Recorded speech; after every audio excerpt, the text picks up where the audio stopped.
Olá, pessoal. Vamos corrigir o capítulo 19 da apostila que tem o tema Como as mudanças climáticas afetam a evolução das espécies. Então, começando pelo super desafio, já tem ali, dois gráficos para a gente interpretar e saber do que se trata em relação à turbidez e à taxa de fotossíntese, num determinado lago. Então, vamos lá.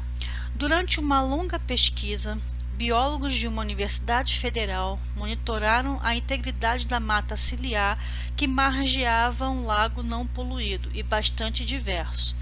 Ao longo dos anos, percebeu-se que a mata ciliar foi desmatada e houve assoreamento do lago. Após o período da pesquisa, os dados obtidos foram utilizados para montar gráficos sobre a turbidez da água e a taxa de fotossíntese das algas no lago. Os resultados correspondentes à variação desses valores estão nos gráficos X e Y. Então, aqui tem o gráfico X, o valor medido em relação ao tempo, a mesma coisa no gráfico Y. Aí, de acordo com os resultados apresentados pelos biólogos, responda: relacione os gráficos X e Y nos parâmetros medidos pelos biólogos em relação à turbidez e à taxa de fotossíntese. Então, esse aqui é um gráfico bem fácil de analisar. Se ali naquele lago houve desmatamento da mata ciliar, então a mata que estava ali na margem do lago, na margem do rio, ela foi retirada. Com isso, aquela parte ali ficou sensível à ação da chuva, por exemplo. Então, qualquer chuva que tivesse ali, aquela lama toda ia para onde? Para dentro do lago, que nós chamamos de assoreamento. Então, com isso, aquela quantidade de lama, de terra entrando no lago, faz com que ele fique cada vez mais turvo.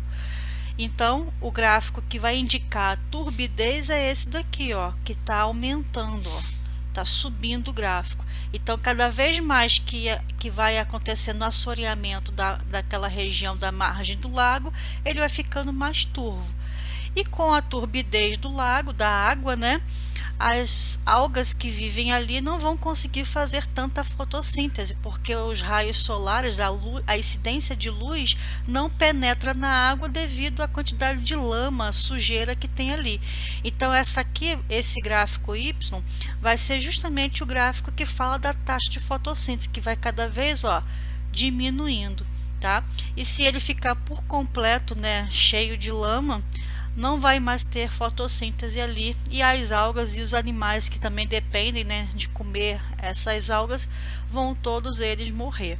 Então, esse aqui é o gráfico da turbidez, que vai aumentando, e esse aqui é o gráfico da fotossíntese, que vai diminuindo. Ok? Então, para resolver esse problema, teria que replantar a mata ciliar ali na margem do lago, para que nas próximas chuvas não aconteça assoreamento e assim a turbidez vá diminuindo e a taxa de fotossíntese aumentando. Justifique a sua resposta anterior correlacionando os parâmetros do gráfico X e Y. Então, é aquilo que a gente já explicou, A degradação da mata ciliar ao redor do lago intensificou o seu assoreamento. Com isso, a água do lago ficou mais turva devido à lixiviação de sedimentos para o seu interior. Isso reduz a entrada de luz e dificulta o processo de fotossíntese. Eu já havia mencionado, mas aí eu botei a resposta mais bonitinha para vocês anotarem aí no caderno ou apostila de vocês. Agora vamos passar para as atividades finais. Descreva o que é clima e enumere 3 condições capazes de alterar o clima de uma região. Então, o que é um clima? Uma definição, É definido como o tempo médio atmosférico de uma região ao longo dos anos. E quais são esses principais fatores que pode alterar? Ele pediu 3, mas eu coloquei até mais do que 3.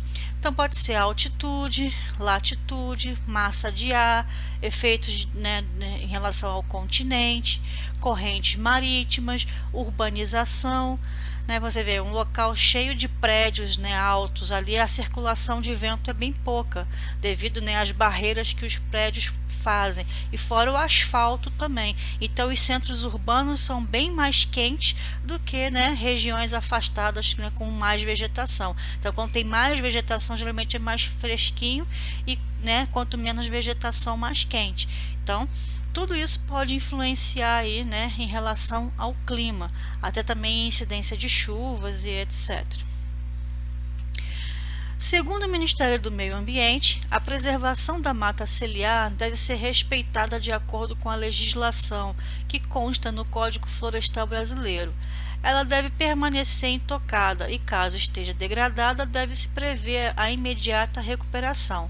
Então ele está perguntando o que é, né, a mata ciliar. É justamente aquela vegetação que está na margem de um rio, de um lago, de uma represa, de uma nascente. Então ela fica sempre margeando ali, né, esses corpos de água, tá? E com isso as raízes ali, né, ajudam a água a penetrar no subsolo, né, então fazendo ali lençóis freáticos, e evita cair também, né, lama, resíduos para dentro do rio e do lago, etc, né, não deixando assim acontecer a lixiviação e o assoreamento. Discuta sobre duas consequências relacionadas à perda da mata ciliar. Já até falei, né? Então ali a mata ciliar, ela faz com que a água da chuva escoe da superfície, né? Então é a ausência dela, né? Escoe da superfície, não infiltrando no solo. Se não infiltra no solo, não tem armazenamento da água no subsolo, então não tem lençol freático. Então quando você retira a mata ciliar, né, você vai fazer o quê? Atrapalhar o processo de formação de lençóis freáticos. Assim também, né, como a retirada dessa mata ciliar faz a erosão das margens do rio. Então entra, né, bastante terra, areia dentro do rio, e ali pode provocar vários transtornos, né? Alguns animais vão morrer, e também as algas, né, plantas que fazem fotossíntese, dependem da luz do sol, não vai conseguir porque tem aquela camada, né, impedindo, a camada de lama impedindo a incidência dos raios solares ali, e vários outros processos aí, tá? Em uma matéria publicada pelo site amazonia.org, a bióloga do Greenpeace Brasil, Fabiana Alves, explica que é preciso tomar cuidado para não confundir a falta de água por mudança climática com as consequências de más políticas hídricas.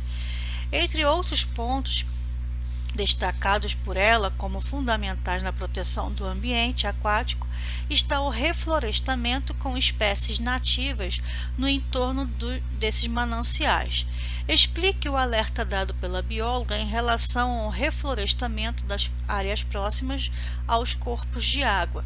Então, colocando ali, né, a mata ciliar, não desmatando, né, essa mata ciliar, protegendo ela também vai proteger as margens do rio em relação a acontecer erosão, né, e consequentemente assoreamento das águas.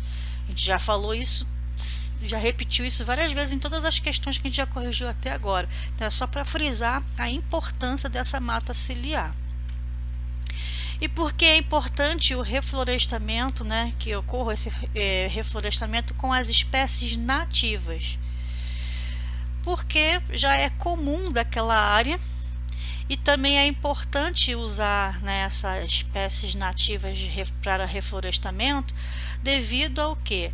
A evitar ali proliferação de espécies invasoras, competição entre espécies, e também, né, tem alguns animais que vão habitar ali a floresta que se alimentam daquela vegetação específica, né? Então não vai causar danos, né, à fauna. Então tem que olhar por todos os aspectos, não tem que ver só uma coisa, né? Tem que ver a cadeia alimentar e todos os outros aspectos relacionados a isso. 6. Cientistas de todo o mundo estão preocupados com as alterações do clima em nosso planeta. Eles estão emitindo cada vez mais alertas de que combater o aquecimento global exige mudanças drásticas em nosso modo de viver. No entanto, afirmam que ainda é possível reverter o quadro atual, caso não percamos mais tempo e cuidemos de nossas florestas. Explica a importância da preservação das florestas para a manutenção do clima global. Então, nós sabemos que as plantas fazem fotossíntese, e um dos componentes para que ela faça fotossíntese, elas capturam o CO2, né, que é o gás carbônico, da atmosfera, né, para fazer ali o processo de fotossíntese. Então, ela absorve água pelas suas raízes, captura o CO2 da atmosfera, absorve a energia solar, né, a energia luminosa, transforma tudo isso daí, né, em carboidrato para ela se alimentar e também servir de alimento para os próximos níveis tróficos da cadeia alimentar, assim também como produto final da fotossíntese é liberar oxigênio, né, para a atmosfera. Então, qual é a importância disso para a manutenção do clima? Porque quanto mais CO2 estiver na atmosfera, né, mais quente o planeta fica. Lembra que o aquecimento global, o efeito estufa, é justamente a concentração de alguns gases na atmosfera e um desses gases é o CO2? Então, se a planta retira, ela sequestra o CO2 da atmosfera para fazer fotossíntese, então ela é um elemento principal para a manutenção do clima, né? Já que ela está ali retirando esse gás que provoca o aquecimento, né? Então, com isso, a planta, né, utilizando esse processo da fotossíntese, ela diminui a temperatura média global, melhora a sensação térmica, né? Ao passo que o contrário, quando você provoca ali o desmatamento e queimada, você vai fazer o quê? Cada vez mais ter CO2 na atmosfera, o clima mais quente e o efeito vai ser o oposto, né? Então, tá vendo a importância de se ter plantas no nosso planeta, né? Preservar, né, esses seres vivos, né, na sua essência, para poder justamente ajudar não só a alimentação, como também agora a gente aprendeu, né, em relação ao clima. 7. Tem sido cada vez maior o número de mortes de pessoas por deslizamento de terras e enchentes em decorrência de fortes chuvas. Acredita-se que o aumento do número de enchentes e deslizamentos de encostas está diretamente ligado ao desmatamento. Explique esta relação. Então, as raízes das plantas, elas ajudam a segurar a terra. Principalmente, né, quando você tem ali locais que tem bastante incidência de chuva, porque o solo fica bem encharcado, e se não tiver ali essas plantas, né, com as suas raízes para segurar esse solo encharcado, o que vai acontecer? Vai ocorrer o deslizamento de terra, né? E se tiver casas perto do local que acontece esse deslizamento, vai cair tudo, vai derrubar tudo e vai morrer as pessoas que moram ali, tá? Então, as árvores, além de permitir a infiltração de água no solo, né, formando ali os aquíferos, lençóis freáticos, ajudam a manter, né, em relação às suas raízes, a terra firme. Então, evitando ali os processos de erosão e, consequentemente, o deslizamento. E, além disso, né, o desmatamento, ele eleva a temperatura local, como a gente já viu nas questões anteriores, aumentando ali a evaporação e conseguinte volume de água que vai cair na região, né, em relação às chuvas, intensificando ainda mais né, o problema e ainda com a enchente, tá? 8. Muitos cientistas relacionam as mudanças climáticas com as ações antrópicas, ou seja, causadas pelo homem. 2 exemplos dessas ações são a pecuária e a agricultura. Explique de que forma o aumento dessas práticas influenciam no clima do planeta. Então, a criação de gado exige o quê? Uma grande área desmatada para ele servir de pasto, né, para ele se alimentar. E o aumento do desmatamento diminui a captação de CO2 da atmosfera, como a gente já falou. Além disso, também o gado libera grande quantidade de gás metano na atmosfera, né? Que ele vai ali eliminar suas fezes, produto da digestão, e vai eliminar metano para a atmosfera, que também é um dos gases que provocam, né, o efeito estufa, o aquecimento global. E na agricultura, além do problema, né, da monocultura e da diminuição da biodiversidade, também há desmatamento de áreas para fazer o plantio, né, desses vegetais. Então, tá vendo como tudo está correlacionado? 9. O rompimento da barragem de Mariana, em Minas Gerais, ocorrido em 2015, é considerado um dos principais desastres ambientais ocorridos no Brasil. Outro desastre ambiental que se deu em 2019, também em Minas Gerais, foi o rompimento da barragem de Brumadinho, gerando consequências tão graves quanto as de Mariana, deixando um rastro de mortes e lama. A qual atividade humana esses desastres estão relacionados?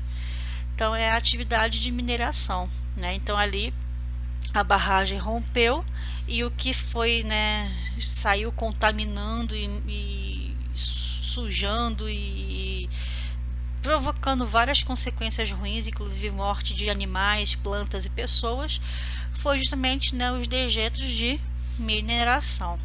Tá? Então, os desastres estão relacionados com a atividade de mineração. Um dos impactos ambientais provocados por esses rompimentos de barragem é a morte de animais aquáticos devido à falta de oxigenação local. Explique o porquê da morte desses animais em decorrência da redução da quantidade de oxigênio na água. Então, quanto mais rejeitos de minério tiver, mais a água vai estar poluída, escurecida ali por causa da quantidade de rejeitos, né, no rio, impedindo o quê? A entrada de luz. Em decorrência disso, a fotossíntese deixou de acontecer, provocando ali a diminuição do teor de oxigênio, porque lembra que um dos produtos finais da fotossíntese é a liberação de oxigênio. Se a diminuição da fotossíntese, o teor de oxigênio dissolvido na água também vai cair.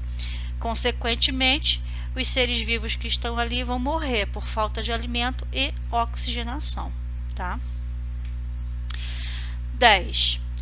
Segundo as ideias de Charles Darwin, a extinção e a seleção natural estão relacionadas aos organismos que possuem características mais vantajosas, entram em competição com aqueles que apresentam características menos vantajosas e, assim, podem eliminar estes. Entretanto, Darwin não acreditava na extinção em massa, como os que já foram vivenciadas até o momento. Aqui podemos atribuir a diminuição da biodiversidade atual e no que ela se difere daquela descrita como natural por Darwin. Então, a extinção em massa atual está ligada às ações do homem, né? E à forma de vida, produção e consumo que elegemos como essencial para a existência do ser humano, ignorando ali as necessidades de preservação do nosso próprio ambiente. E para Darwin, o processo de extinção era uma etapa necessária para o processo de diversificação. Porém, este é um processo lento, no qual os seres menos adaptados são eliminados pela seleção natural, restando somente aqueles que são mais adaptados, né? Conseguem viver ali em relação às consequências e à diversidade do ambiente. Ok? A União Internacional para a Conservação da Natureza e dos Recursos Naturais, que é IUCN, abreviação, né, criou um catálogo sobre o estado de conservação de espécies, conhecidos como Red List, que é a lista vermelha, né? Qual seria o principal motivo para a criação desse catálogo? Então, essa União Internacional aí de Conservação da Natureza e Recursos Naturais criou esses critérios para classificar as espécies como extintas, em perigo, né, de entrar em extinção, ou aquelas pouco preocupantes, aquelas que estão seguras, que não correm o risco de entrar em extinção. Então, foi criada essa lista vermelha, nessa Red List, como um indicador crítico da saúde da biodiversidade mundial. Dados do INPE mostram que em 2019 foram registrados 517,31 km² de desmatamento em unidades de conservação no Cerrado. Explique por que o Cerrado tem sido alvo de desmatamento e, em seguida, cite um possível dano desta ação a esse bioma. Então, grande parte, do território aí do Cerrado tem sido destinado à agricultura e pecuária. Daí, explica o processo do desmatamento. E os resultados são perdas dos recursos naturais, com destaque em quem? Principalmente as espécies que só são encontradas no próprio Cerrado, que nós chamamos de espécies endêmicas. Então, essas são as que mais vão sofrer e provavelmente entrar em extinção. Grandes áreas da Mata Atlântica têm sido desmatadas em alguns estados para obtenção de carvão. Somente no Paraná, maior faixa contínua de Mata Atlântica do Brasil, foi desmatado mais de 2.000 hectares nos últimos 12 meses. Explique a importância da Mata Atlântica para a biodiversidade do planeta. Então, a Mata Atlântica ela é considerada um dos hotspots mundiais e uma das florestas mais ricas em biodiversidade do planeta e que mais sofre com desmatamento, principalmente em relação às áreas urbanas, crescimento de prédios, casas, indústrias e etc. Só lembrando o que é um hotspot, é uma reserva de biodiversidade, então tem várias espécies ali, naquele local, que pode estar ameaçado de destruição ou extinção devido ao crescimento, como por exemplo aí no caso da Mata Atlântica, que é dos centros urbanos, tá? Principalmente, quem vai ser mais afetado também aí, assim como no Cerrado, são as espécies endêmicas, tá? Então, a Mata Atlântica ela serve de abrigo a várias populações tradicionais, garante abastecimento de água para mais de 100 milhões de pessoas, então não deveria ser tão degradada assim. Mas infelizmente ela tem sofrido muito com o desmatamento, e também em relação à biodiversidade. 14. Quase 20% da Amazônia já foi desmatada e cientistas afirmam que estamos muito perto de atingir um ponto que não será mais possível reverter os impactos dessa destruição, infelizmente, Povos indígenas e comunidades tradicionais protegem diariamente as florestas. São seus verdadeiros guardiões. Dados de satélites explicitam que as terras indígenas funcionam como uma barreira ao avanço do desmatamento e de suas trágicas consequências. Aí a questão pede, para você citar e explicar as principais consequências do desmatamento. Aí eu coloquei uma foto aí, existem várias na internet, vocês podem até pesquisar no Google, de áreas grandes, imensas, desmatadas e agora até queimadas também, Então, essas áreas aí, além de destruir a biodiversidade, ocorre também a diminuição do regime de chuvas, porque vai ter menos árvores transpirando, e fazendo ali a formação das chuvas, prejudicando também o reabastecimento dos rios e dos aquíferos, que são os lençóis freáticos, e minimizando também a captação de CO2 da atmosfera, porque cada árvore dessa que foi derrubada ou queimada não vai fazer mais fotossíntese, e aí a taxa de fotossíntese reduz e a quantidade de CO2 na atmosfera aumenta. E isso provoca vários transtornos no mundo inteiro, não é só nessa região, não. Isso daí influencia no mundo inteiro, ok? A atividade mineradora, apesar de ser sinônimo de desenvolvimento socioeconômico e ser essencial à sociedade, considerando-se que os minérios se encontram em praticamente todos os bens de consumo, Então, você encontra minério em praticamente tudo que aquilo a gente está consumindo. Apresenta alto potencial de impactos ambientais negativos. Cite possíveis impactos negativos gerados pela atividade de mineração. E nós tivemos aí, 2 exemplos, em Minas, que foi Brumadinho e Mariana. Então, a mineração pode provocar desmatamento, redução da biodiversidade, poluição e contaminação dos recursos hídricos, poluição, contaminação e compactação do solo, poluição sonora e alteração da qualidade do ar. Então, tudo isso são consequências, né, dessas ações de atividade de mineração.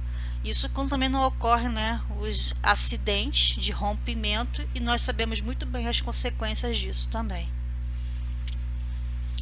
16. O aquecimento global é uma realidade indiscutível não só para a ciência, pois já conseguimos perceber que estamos vivenciando um aumento da temperatura no planeta. Que medidas podem ser tomadas para evitar a progressão do aquecimento global? Então, podemos investir nas fontes de energias renováveis, parar o desmatamento, diminuir a expansão de rebanhos e de áreas agrícolas no país, reduzir a utilização de combustíveis fósseis, né, como petróleo, por exemplo, né, carvão mineral, tá? Então, nós temos que fazer isso para melhorar a situação, fora que já está num momento que daqui a pouco não consegue mais reverter, né? Então, nem parando de fazer isso tudo já vai ser tarde demais. 17. Os gráficos a seguir mostram as variações na concentração de dióxido de carbono atmosférico, que é o que está mostrando aí no gráfico 1, né? Então, essa linha vermelha está indicando o aumento do CO2 na atmosfera. E as variações dos níveis dos oceanos no gráfico 2, né, em décadas recentes. Então, aqui, ó, no gráfico 2, que é essa linha verde aí, está justamente mostrando o nível do mar em relação ao derretimento, né, das geleiras. As medições anteriores de 1950 foram obtidas no gelo da calota polar e as demais diretamente na atmosfera. Então, a letra A pergunta: para cada gráfico, apresente uma causa das variações observadas. Então, no gráfico 1, o que pode acontecer do CO2 subir na atmosfera? Queima de combustíveis fósseis ou queimadas das florestas, desmatamento, etc. Eu pedi um só, né, mas tem mais de um aí. E no caso do gráfico 2, derretimento, né, das geleiras, das calotas polares, também provocado pelo próprio o que aconteceu no gráfico 1, né? Aquecimento global, o gelo vai derreter. E a letra B: estabeleça a relação entre os fenômenos representados nos dois gráficos. Então, a gente já até falou, né? O aumento do CO2 na atmosfera vai elevar a temperatura. Aquecendo o planeta, derrete o gelo, né? O gelo polar, tá? Então, uma coisa está diretamente ligada à outra. Questão 18. Deixa eu só molhar a garganta aqui.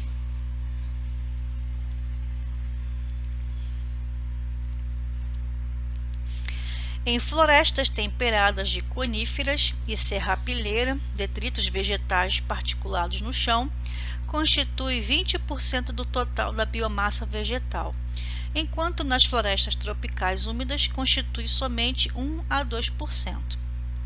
Há poucos nutrientes no solo das florestas tropicais úmidas em comparação com as florestas temperadas.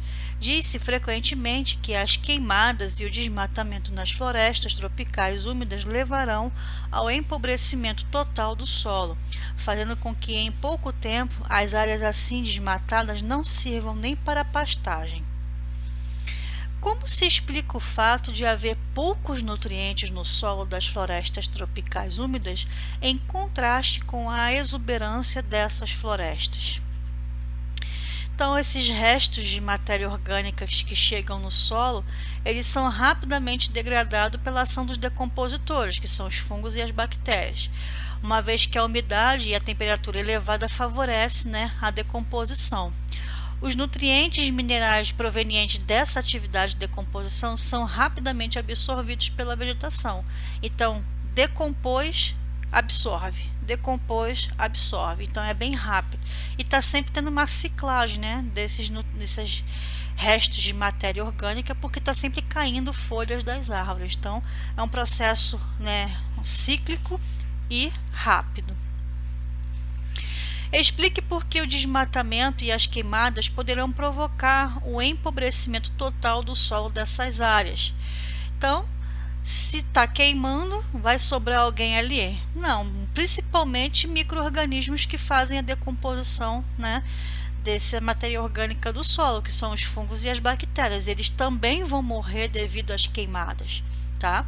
Então, o fogo destrói tudo, não só a cobertura vegetal, como esses micro-organismos que fazem a decomposição.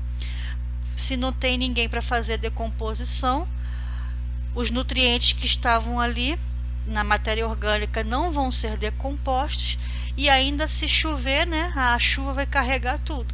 Por isso que o solo vai ficar pobre em minerais. 19.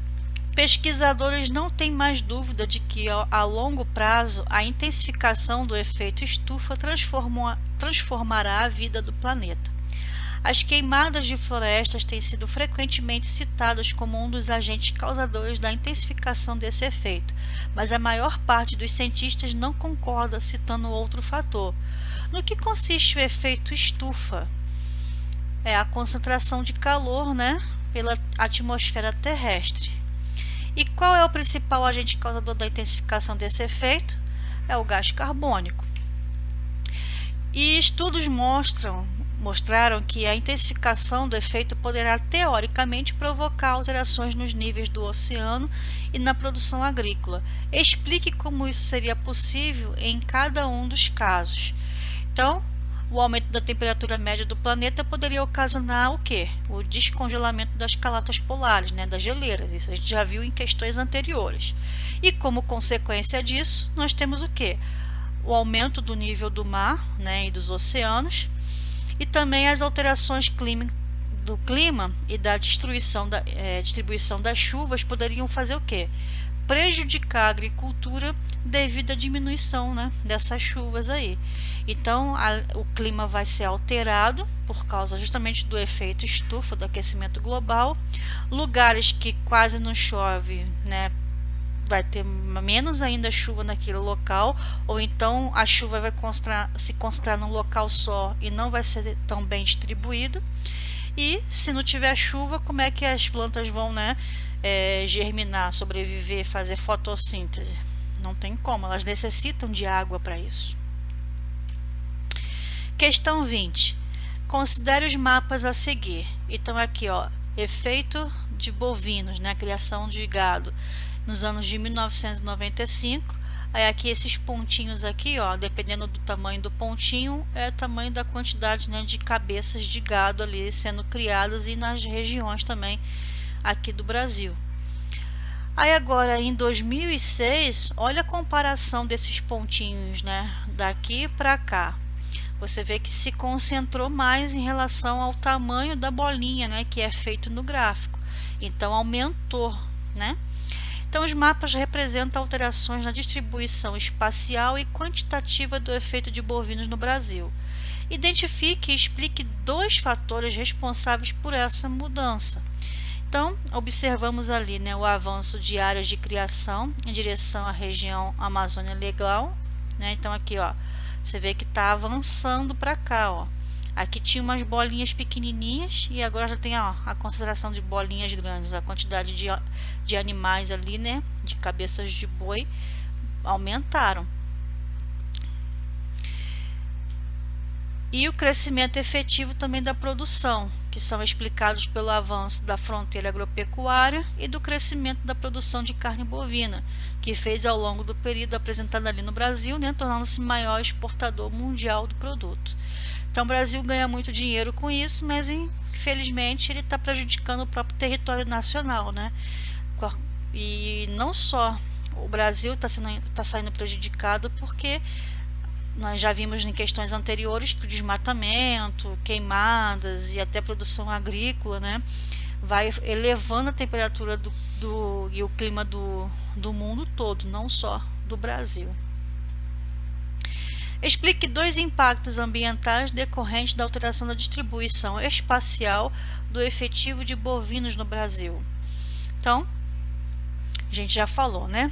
Então, o crescimento da pecuária bovina implica no desmatamento para fazer ali pastagem, né, para os gados, a erosão e compactação dos solos, devido ali, né, o gado pisoteando ali, né, então vai compactar cada vez mais aquele solo, então difícil de crescer alguma vegetação depois disso. E também um aumento, né, da emissão de gases no efeito estufa, ligados ali à decomposição da matéria orgânica da digestão desses animais, né, que é o gás metano que eles liberam, e o desmatamento também por queimadas que vai liberar o CO2. Então, juntando o CO2 com o metano e a compactação do solo e erosão dele, olha o problema ambiental enorme que esses animais provocam, né? Então, ganha-se dinheiro com a carne, mas perde-se muito, né, nos outros fatores aí. 21. A erosão dos solos é um grave problema ambiental e socioeconômico. A intensidade dos processos erosivos, por sua vez, relaciona-se a fatores naturais e à ação humana. Identifique e explique dois fatores que contribuem para a erosão dos solos, sendo um deles natural e outro decorrente da ação humana. Então, de ordem natural, nós temos ali a erosão pluvial. Então, as chuvas, né, elas vão intensificando ali, vai prejudicando, né, desfazendo a superfície e também prejudica o escoamento para fazer ali a reserva de água. Então, ela bate e passa direto, ela não infiltra no solo para criar ali lençóis freáticos, tá? Então, o escoamento é só superficial. E isso também acaba encharcando aquela parte e fazendo a erosão, né, do solo, da parte superficial. Então, isso é o que acontece de forma natural e provocada pelo homem. Então, a devastação da cobertura vegetal é uma delas, e a retirada dessa deixa o solo exposto a intempéries da natureza, né? Então, acentuando ali o processo de lixiviação. A própria chuva também pode ser isso. Então, tem a lavagem do solo e, no caso, a erosão também, né? Desgaste ali da superfície do solo, tá? Então, todos eles estão envolvidos com a erosão. B. Identifique e explique um problema socioeconômico relacionado à erosão dos solos em áreas urbanas. Então, o deslizamento de encostas de morros, né, aparece ali como um grave problema socioambiental de algumas áreas urbanas de determinados países. Processo ali de ocupação humana realizado principalmente por populações de baixa renda, associado à retirada da cobertura vegetal do local. Então, acaba rompendo ali, né, a dinâmica natural dos solos das áreas das encostas. E aí, pela ação da chuva, vai intensificar, né, e uma intensificação ali da infiltração, do escoamento superficial dessas áreas, vai encharcar o solo, não vai ter planta para segurar com as suas raízes. O que vai acontecer? Deslizamento, né? E comprometimento da vida das pessoas que moram no local, tá? Então, por isso que é um problema, né, socioeconômico. O que antes era um rio foi minguando com o passar do tempo e no seu lugar se instalou um riacho pouco caudaloso, ou seja, com pouca ou nenhuma água. Identifique o fenômeno que explica o processo descrito acima. Apresente uma causa possível para a ocorrência desse fenômeno. Então, o que aconteceu ali? O assoreamento. E dos motivos pode ter sido o quê? O desmatamento da mata ciliar. Então, se tinha um rio profundo ali, retirou a mata ciliar, a terra entrou no rio, deixando ele raso, com pouca ou nenhuma água.